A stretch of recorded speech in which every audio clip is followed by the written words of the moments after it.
ሚዲያ ላይ ኮንተንት ክሬተር ሆናችሁ ገንዘብ የመስራት እድላችሁ በጣም ጠባብ ነው። ምን ለማለት ፈልጌ ነው በዚህ ቪዲዮ ነግራችኋለሁ። ለኔ አዲስ ከሆናችሁና ሶሻል ሚዲያችሁን ማሳደግ የምትፈልጉ ከሆነ ፎሎ ማድረግና ጥያቄ የሆነባችሁ ነገር ካለ ኮሜንት ላይ ማስቀመጥ ትችላላችሁ።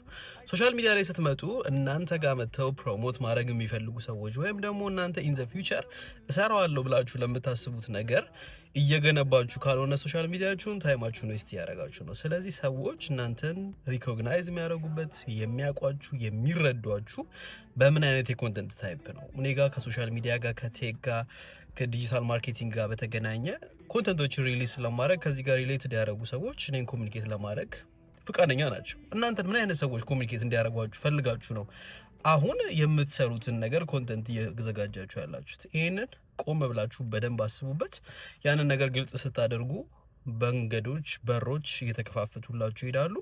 በቀጣይ ስቴፕ ደግሞ እንዴት ነው ኮሚኒኬት ማድረግ ያለባችሁ የሚለውን ነገር ቪዲዮ ሰራላችኋለሁ። ጥያቄ ሀሳባችሁን ኮመንት ባሩ ክፍት ነው።